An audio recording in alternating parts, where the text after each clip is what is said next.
Hello and welcome to the GCSE Minute series where I talk you through how to get every grade in every minute. So far, almost 50,000 of you have watched 3 videos on how to actually fail your exams. So I'm really happy that so many of you want to fail and have taken all my advice, and hopefully I'm sending all of those people towards the grades 1, 2s and 3s that they want.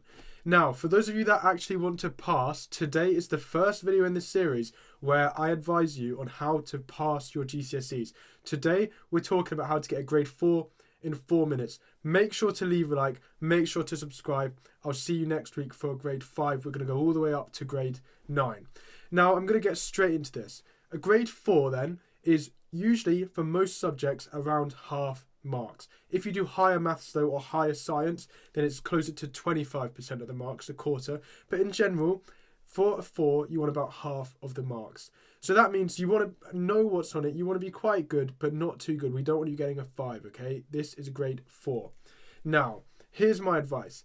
Point number one is class, okay? For the earlier grades, for the fails, you've got to not focus in class. You've got to actively not focus. However, for a grade 4, you actually want to focus in class. You'd be surprised how much you can actually learn when you listen to your teachers. They do give good advice. So focus in class, okay? That's fine. You can sit there and focus. Because it's not revision, it's not going to really stay in your brain, but it's still going to help you and you will remember parts of what they say. Now, your revision in general, you don't want to be doing too much, but you do want to do a couple hours a week of just rough revision. It's not going to be very efficient revision, but just rough kind of looking over stuff. Okay, crucially, go over everything once. Okay, so every topic in every subject, if you can, you want to roughly skim it just once. You don't want to go over it again and again, because that's when things start to actually go into your memory, and that could get you a 5 or 6 or 7, which we don't want. So go over everything once. Once you've revised it, just leave it.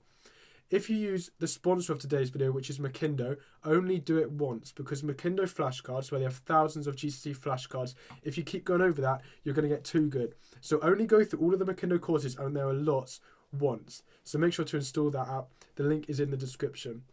Now, my next point then is papers. You do have to know what's on each of your papers.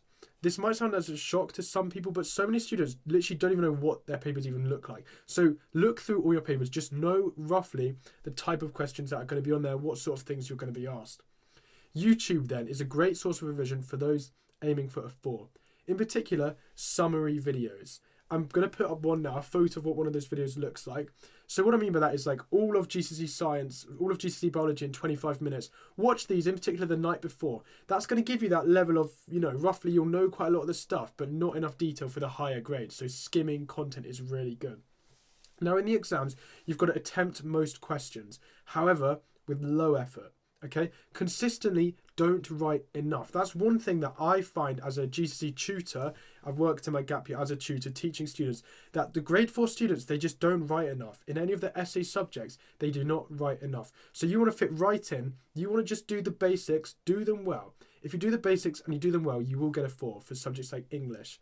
So that's pretty much how to get a grade 4 in 4 minutes. You want to cover everything. You do want to be revising. You want to be focusing in class, but you don't repeat it. You don't put in loads of effort even in the exams, and you don't keep going over stuff again and again and really testing yourself and pushing yourself onto that higher level. I hope that was helpful. I hope you get the 4s you want. I hope you pass. Now, I'll see you next week for a grade 5, so make sure to subscribe to that and check out my videos for more.